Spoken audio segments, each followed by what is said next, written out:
Whenever I hear the term like making space, I'm like, Yeah. well, what really does that mean?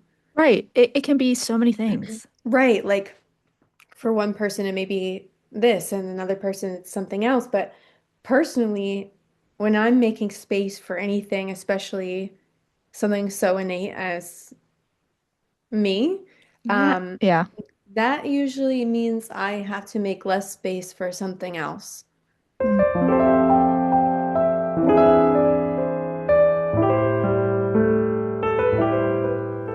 Welcome to Sensitive Stories.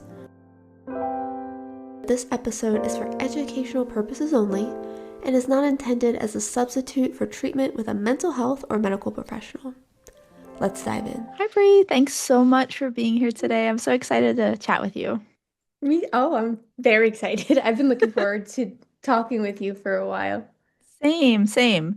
I know we've connected online and we have the same publisher, and you have a new book out, Bellyache, which I'm excited to share with folks. But before we get into that, I'm wondering if you could share with listeners what your HSP discovery story is, either how or when you realized that you're highly sensitive.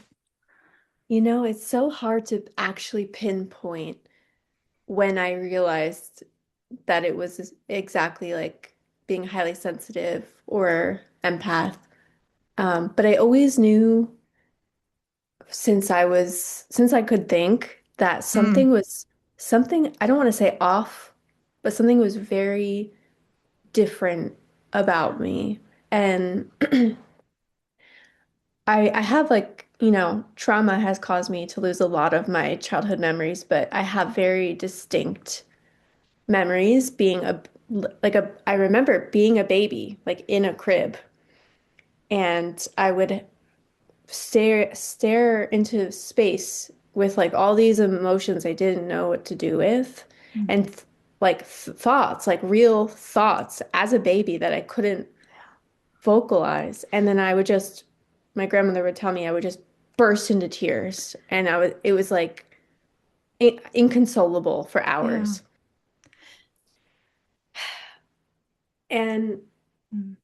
I grew up thinking, this is something that's wrong with me. Hmm.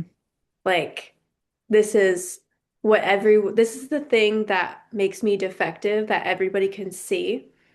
And I didn't realize what it was. I thought, no, I have a problem. Hmm.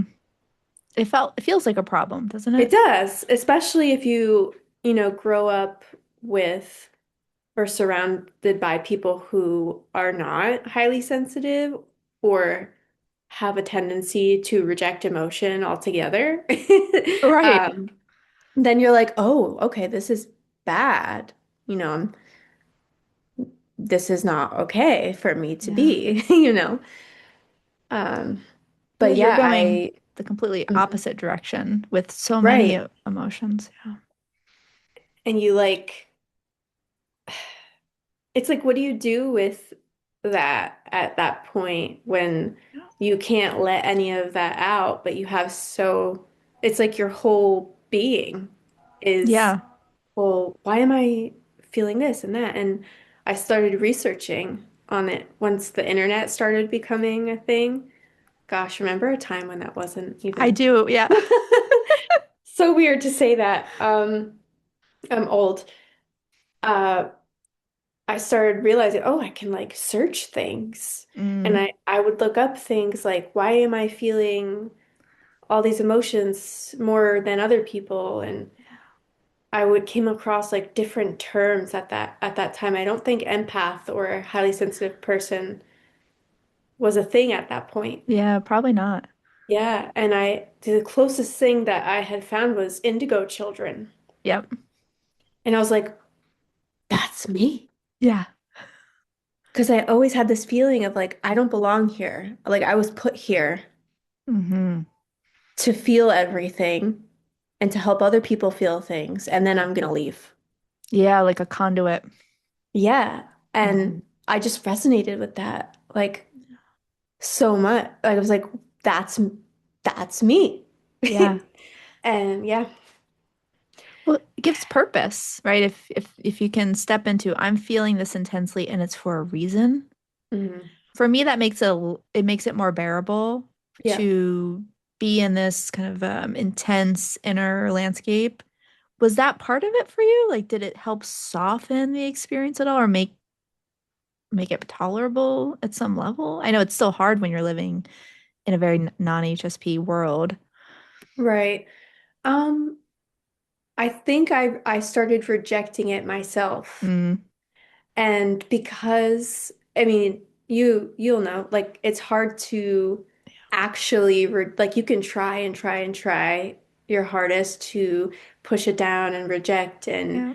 and at some point it is going to tip over.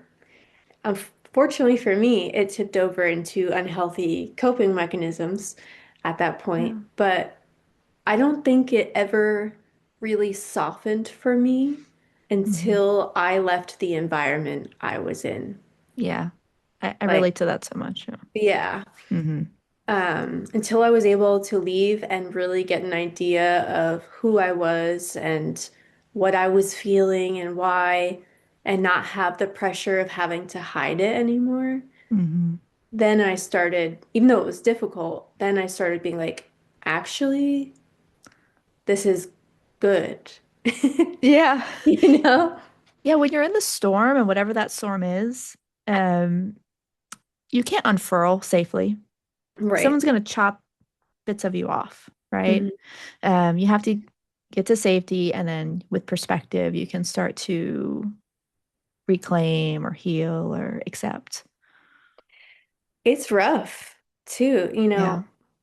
like if you compare, I like your analogy, like the storm, because Mm, if you're in any kind of storm afterwards, you're so overwhelmed because it's like, wow, look what the storm did, but it kind of feels like you step outside and everything's quiet and there's this like s sad kind of relief.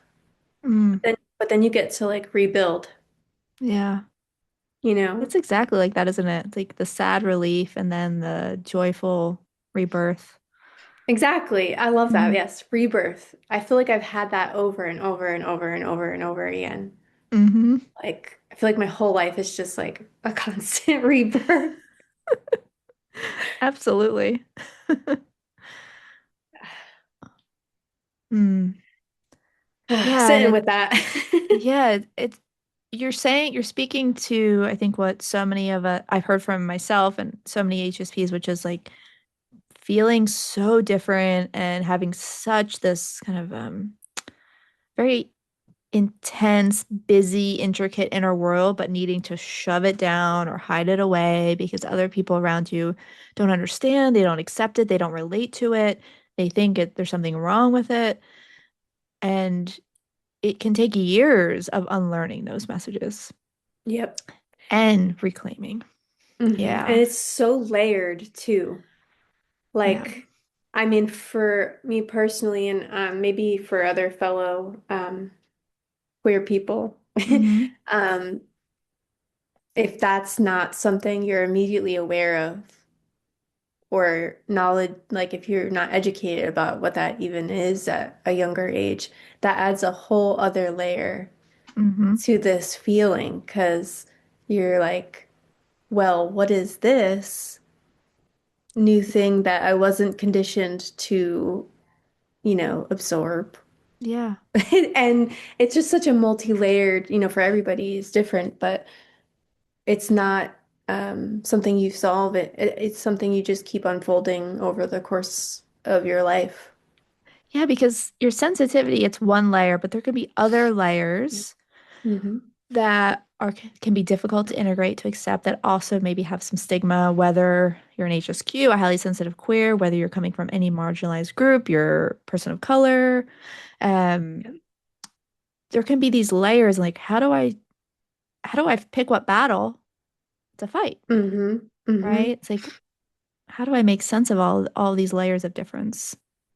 And all of them feel of equal importance as well. Absolutely. So it's like you're trying to fight, like, no, I need to do all of these at the same time, and Right. I can't let this one go because it's just as important as this one. And then you're exhausted. It's like a vicious cycle. Exactly. Exactly. It's like you're kind of like juggling balls in there. Yep, yep. Yes. Well, it's like, all right, I'm just gonna let all the balls fall. Yeah. Sometimes you have to. Yeah. I mean, I feel like that's the only way sometimes because Hmm. you just continuously overwhelm yourself, Yeah. juggling all the balls. And Yes. at some point you have to be like, you know what? Okay. Yeah. That's it. I'm taking a break. I'm gonna Yep. we were just talking about this before we started about like just being in our cocoons and in our beds, and sometimes you just need to retreat to bed, Hmm. forget the balls even exist for a moment, as Yeah. much as you can. That is has always been my number one safe space. Mm, same. Yeah. Sometimes to my own detriment as a teenager and young adult. Yep. I remember there was a year I spent in bed. I almost never left it, you know. It's Um, such a place of solace and safety for people. And it's sometimes the only place. yep, Yeah. I yep. remember 14, 15 around that time, I spent most of my time in bed also, like during the day, during the night. It was like I need to retreat from all that's happening. Hmm. And same with the pandemic and other personal Oh yeah. waves. Yeah. That For, was me existing in my bed, mm-hmm. nobody bothering. It was like, wow, this Yeah. is what silence, like Mm. a real true silence. Like I know nobody's gonna text me and Yes. ask me to hang out, or Exactly. I know that the only place I should probably go is the grocery store. Right. So I'll get in and I'll get out, and then no one's bothering me. That's it. And back to home base. Exactly. And I wish I try really hard to cultivate a similar um, slowness Mm. or like easiness in my day-to-day life now. Hmm. So as much as COVID was horrific and tragic, I try to incorporate some of the things I learned then because Yeah. I'm like, well, that worked for me. Hmm. How can I bring that and learn from that? Absolutely. I think in any tragedy, we have to take away the lessons. Yep. Absolutely. So, Brie, your new collection of poetry, Bellyache, it was Yes. inspired by a poem in your first book, Good Grief. And I want to read that poem Sure. because it just really hit me in such a visceral way. And this is the cover for anyone who's watching the video. So beautiful. Thank you.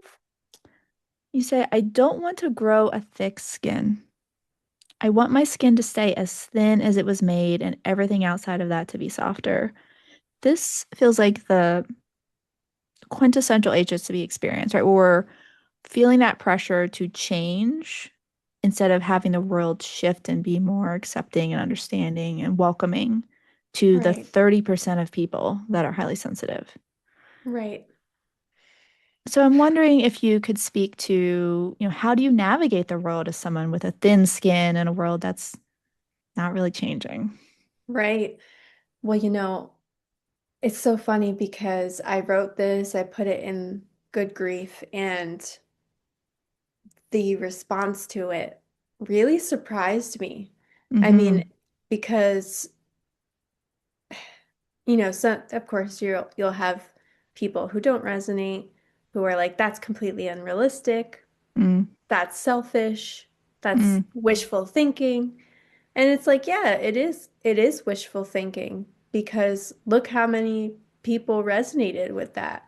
I mean, it made me feel like truly did inspire me to. I had a whole other book planned, and I was like, no, I feel like I really need to carry that same feeling, especially right now, Mm-hmm. in the world where everybody's feeling to the max. Even people Yeah. that aren't highly sensitive are feeling a lot, and I just felt like it was important. But I think that, growing up, I was always told, buck up and we don't have time to be Mm-hmm. sad. You got to keep go. And there is some helpfulness to that if you're the type of person who thrives on tough love and such. But we are not.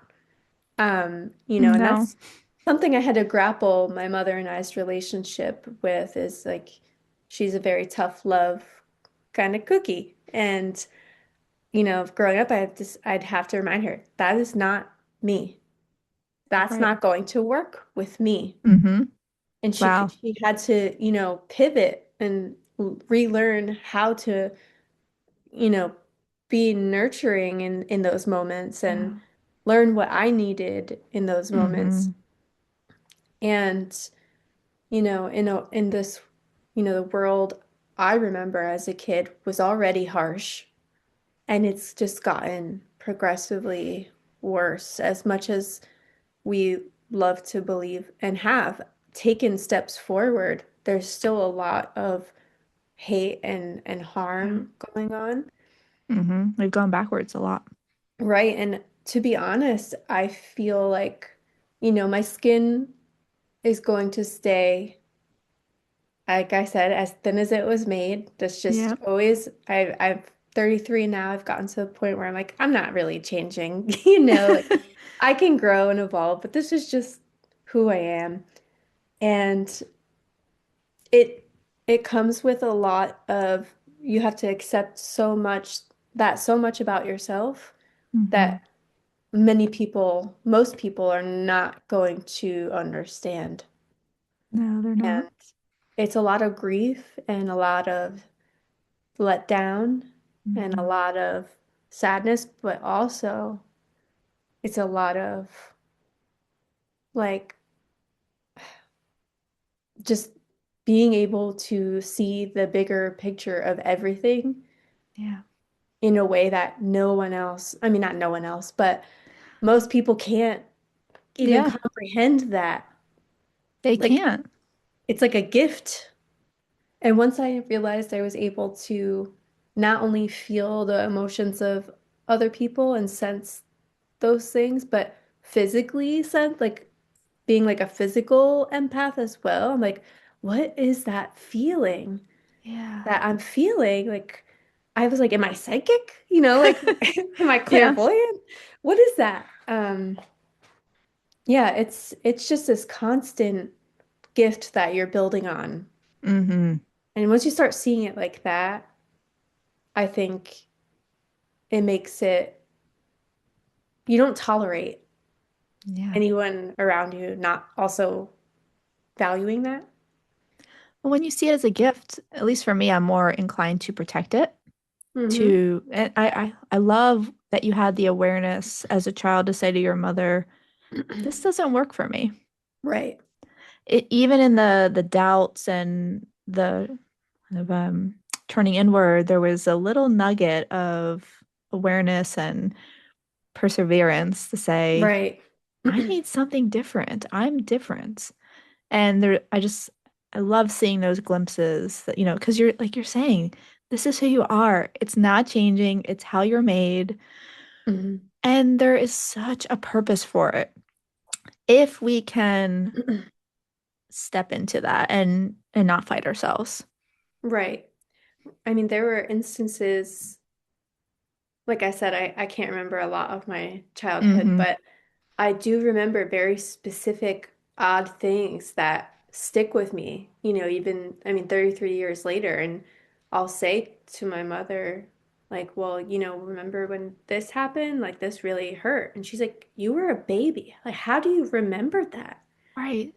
Like, I just remembered that once you told me. How do you even, recall? And I'm like, because it sticks in you. Exactly. It's like a very deep imprint. Yes. Yeah, Yeah. All of it. All of it. all of it. I want to share another passage. This was from page 102. Oh, let's We're see. going a little bit deeper in. Okay. Okay. Oh, yes. I didn't believe that there was room on this earth for my entire range of emotions until I started making space for them. That really stood out to me because it feels like a and I want to hear what your perspective is, but for me, it was like, oh yeah, I get to make space for these emotions. I don't have to make them smaller. I don't have to make them go away. I can welcome them in Right. and create room for them. So yeah, I just want to hear from your perspective about that, like what your process of making space was or what you meant by these words. Right. I'm really glad you're asking this because whenever I hear the term like making space, I'm like, Yeah. well, what really does that mean?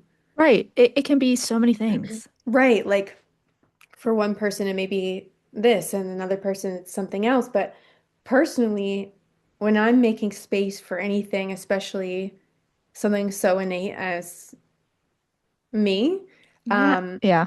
that usually means I have to make less space for something else. Hmm. So in order, I have a limited capacity, like as much capacity as we have for feeling, we have a limited capacity for I out input, if that's how I want to word it. That's how I would say, yeah. Yeah, creating and making space for me to allow myself to feel and just be a person with all of these feelings meant that I had to walk away from people, places, things Yeah. that didn't allow me to be that way. From a young age, there was a point in time where I was homeless Hmm. um, and had to be on my own for a while as a young teenager. Hmm. And as hard as that was, it gave me, I'm not telling anybody to just go be homeless, but it gave me Sure. perspective on I'm out in the world. No one's telling me what I can and can't be and what's wrong with me and how to fix it. And Hmm. I'm just being right Mm. now. And the more I did that, the more I realized I couldn't have anyone around me that had an issue with that. So Yes. me making space for myself meant making less space for everyone else. Yeah, exactly. And this is such an important lesson. I think we often will just pile more and more on. Hmm. And yeah, I can only imagine that being without a home, that's obviously not a comfortable situation. It can be really scary, it can be traumatizing. But, and I, at the same time, if we're finding the lesson and we're finding the purpose in that, it's like, no, this is a Right. chance to get perspective and rebuild Right. as you start to come out of it and realize this is what I need. I Right. think we're so good at that as HSPs. That's why we have so many intricate thoughts and we're wired to slow down and look at all those thoughts. It's like, yeah, what's the lesson? What can I take from Hmm. this so I don't get here again or so I don't get hurt again, Right. at least in this context. Something I learned pretty recently from that sentiment, I wrote about it last week actually, is like, why do we always need to find the break? Like, is there always a breakthrough moment? Right. Like, with everything we're feeling, we tend to be like, well, why am I feeling this? And what am I going to take away from this? And this and that. And to the point where we're like, all right, let me just feel Yeah. whatever this is right now and not jump the gun and be like, okay, but why? Just feel it. Yes, yes. And it's so hard to do, It's you so know, hard to do. I because we want wonder, answers. we want answers. And I wonder if, as you were talking, like, is that tied into some pressure to be productive with our feelings or to instead of just being in them and letting them happen? Right. I wonder. I feel like yes. I mean, other than the societal expectations to constantly be productive, to have worth, and Hmm. um, our own whatever we are conditioned to think about, having to participate in life in a certain way, or um, just the people's like immediate rejection of emotion in general. Hmm. Like most people are very uncomfortable with feeling at all, and Yes. you kind of absorb that to a degree. Oh, So yeah. absolutely. It's all around, Oh yeah. right? Yeah, it's yep. I even catch myself saying to myself sometimes, like, why am I sad? Come on, buck up. And I'm like, no, Yeah. stop that. No, let's just be in the sadness, Yeah. right? And because the more you can feel it and let it go, the lighter it becomes. And then Right. you can just let the emotion through without even needing to make sense of it, without putting words to it even. It can be purely physical, visceral, somatic. And Mm-hmm. then, yeah, let it go. Mm-hmm. Yeah. I can actually feel now a buildup in my body when I'm not allowing myself to just feel it or release it. Mm-hmm. I like I can it's like that feeling you get before you get sick. Like, oh, I'm starting to come down with something. Yep. It's like this, oh moment. I think my chest is getting like a little like maybe I'm getting like a cold or something and but it's like this buildup of like Mm-hmm. you better release some sort of emotion now or else you're gonna get sick. Yeah, your body is telling you, and especially when Mm-hmm. you're tuned into those sensations, Right. you can catch it before it turns into illness or burnout or being out of control with your emotions where they are Right. owning you. Right. Yeah. So Ooh, intricate. I it's so know. intricate. So I'm curious, Brie, how do you release these emotions when you notice that little tickle or that little sensation of buildup? Do you have a favorite way to get the emotions out of your system? I have a few. Some Hmm. are probably a little like unconventional. Those are the best kinds. My favorite kind, and I have a love-hate relationship with crying. Hmm. But that is my like number one way is to just sob. Hmm. Like I can't schedule it. I can't, as I've gotten older, it's harder for me to cry actually. So I have to really get myself into like I'll have to watch a really, really sad movie or something low-key triggering for me Hmm. emotionally to really get myself to cry.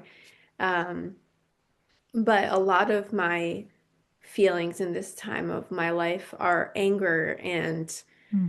rage and just, don't know what to do and you feel helpless and how do I make this better? And I have to combat that with movement in some capacity. Hmm. If I lay still, I feel worse. So a lot of my mechanisms for releasing that energy is dancing. Yep. Yep. That's my favorite way. I am by no means great at it, and I don't do it in front of anybody, but just put like I love R&B music Hmm. so much and I'll put that on and I'll just, around the Just house move. and I just need to like no one's here, no one can see me. I just need to move my Yeah. body in some capacity. Even if I look ridiculous, if I feel ridiculous, I don't care. I just need like I'll be doing the Carlton in my living room sometimes and I think that's what it's called. Yeah. But and then I'm like, how are you sad after that? It just releases like all these different emotions, and then that's really been my main way of releasing everything as of the Mm-hmm. last couple years. Well, it's for me, it's also all about movement because we have all these built up stress hormones, and like crying is great for releasing those. Right. And also, there's something kind of energetic about emotions. I don't know the Mm-hmm. science behind that in particular, but there is something very cathartic about just moving your body, being purely in the present and not getting swirled up in the thoughts. Mm-hmm. I feel like, yeah, dance was my first form of spirituality as like a Mm-hmm. young, well, a late teenager, I would say. Mm-hmm. Just naturally gravitated toward it, even when I was still afraid of my emotions. That Right. was a like a sidestep, the way to get them out. Mm-hmm. I That felt I safe. think for me too, but I didn't realize that that was what I was doing. I had no idea. I would dance for Yeah. like 6 hours straight, and I had no Yeah. idea why, but I just knew it felt good. Yeah, I would put on shows. Um, like for like if I was around my cousins or anyone that was around. I really also love rap. Like I Mm-hmm. loved Eminem growing up. Like Mm-hmm. I just loved the passion and anger in his voice Yeah. and like getting out those emotions. And I would just, walk around the room like rapping and dancing and my family would be like, Right. What's going on? okay, why is she so angry? Like, Mm-hmm. but it's like, no, I feel It's, good it's doing this. good. Yeah. Yeah, The question I was like, why aren't you angry? right? Like, how are you not? How are you not? Exactly. That's the question of the times right now. Right. I think I was like 9. Yeah, you were ahead of the game. Yeah, just foreshadowing. It's foreshadowing. But, getting in, see, there's such innate wisdom in us as young HSPs because we have all this emotion running through us and we Mhm. find unconventional or clever ways to move it through and just survive. Right. It's, it's incredible to see just how that intuition comes through. Right. And like the subtle ways that we unknowingly like may have protected ourselves Yeah, without, like we think that we don't know what we're doing. We're children. And then you look back and you're like, how did I know to do that? You exactly. know? How Like, did where how did did that come from? Yeah, yeah. The just like wisdom without the overanalyzing. It's just Mm-hmm. innately there. Mm-hmm. And you It's don't there. realize, yes, it's like a little superpower. Yeah, exactly. I love that. I want to end with a final quote from the book, which I think summarizes really well what we're talking about. 116. One of my favorites. Oh, this really this hit me at a really deep level. You say I was tough and I wasn't designed for it. That is the disconnect. It's like when you have to be tough for survival to get through to Hmm. that safe space where you can be in control of your own self. But sometimes we don't have the choice. I mean, HSPs, we can be very resilient. Yeah. Oh, I yeah. mean, especially given all that we're aware of and taking in all the time, yet we still move through the world. Right. So there's just that natural resilience, but also when we go through trauma or hardship or, life struggles or just being in the world right now, we have to be tough out of necessity. But also we are thin-skinned and we are very empathetic or empathic. Mm. So yeah, I wanted to get this into our conversation. Yeah. Absolutely. That is one of my favorite things I think I've written. Mm, Um, Mostly because if you know, you know. Like exactly. there's a lot of talk from that I see online from therapists saying that, empaths or highly sensitive people are just deeply traumatized people and Yep. they learned how to, listen and there is some truth to that. To, like sure, we Yep. have been trained to listen for certain things and Mm-hmm. to look out for certain things, especially if a highly sensitive person has been traumatized. Mm-hmm. But before any of the trauma begins, you are coming out that way. It is prevalent from the second you come out, you know. Yeah. You can see it in babies, how they respond to their Right. world. Exactly. And having that immediate reaction to the world before anything else has a chance to come at you, Mm-hmm. I just don't think you can really put other word to that. No. And being tough, having no choice but to be. Yep. And then you take someone who really isn't designed for that, and you throw this multi-layered life of tragedy at them. Yeah. And it's probably it's just the most confusing thing ever because for the longest time I thought resilience had to look pretty. Like look how she handled that with grace with it. And I didn't by any means, you know.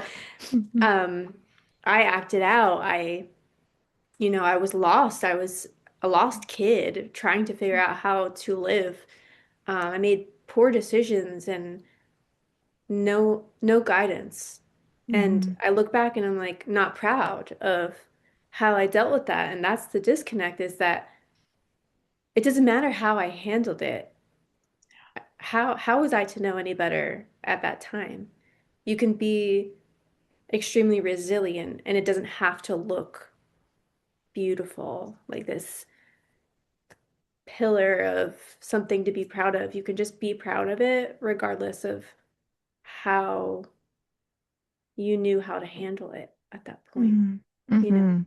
I love that so much.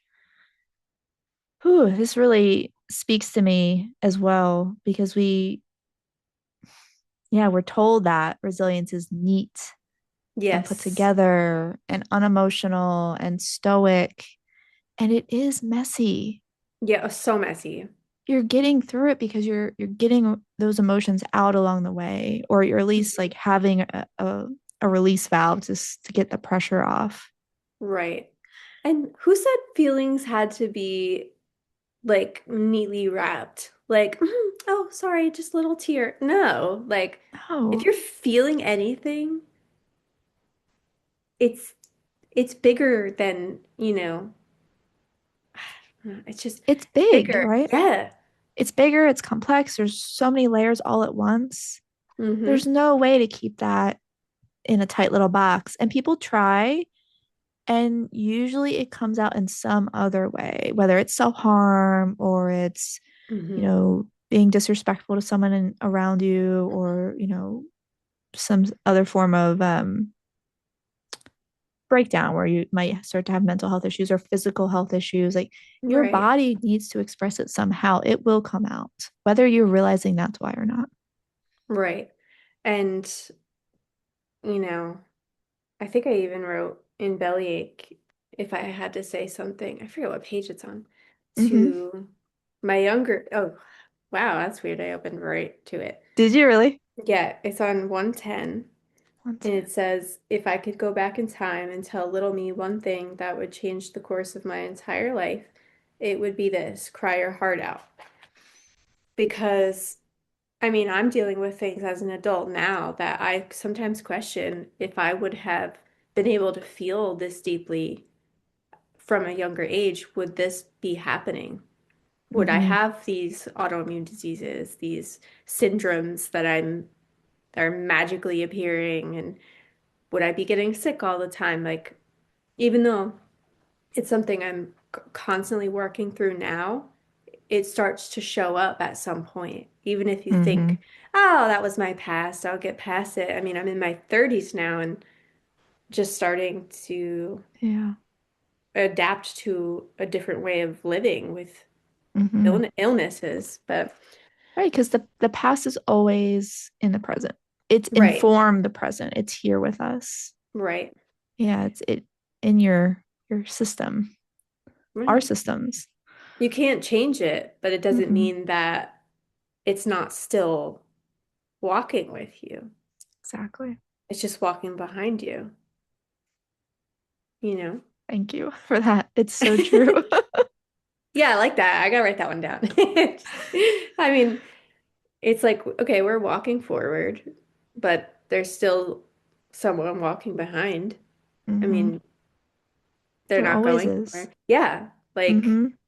you're not that person anymore, but it doesn't mean they're not still behind you. Oh yeah. Like you're made up of all those different versions of yourself. Yeah. Like you can't outrun yourself. Imagine you just like, walk, like you picture yourself walking in a straight line. You see all these versions of like who you're going to be, and you look back and you just see Mm. like, like the vision of the caveman to the and Yes. you just see like every different version behind you. Like you don't forget them, you can't go back, Mm. but they're still there. Still there.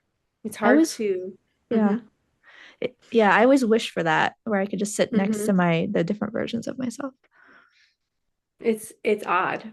It's an odd feeling. It really is. Like it can be a little disorienting, like, oh wow, look how far I've come, or look at all that's happened, or just trying to relate to yourself and integrate all the different parts and the Right. different timelines. Yeah.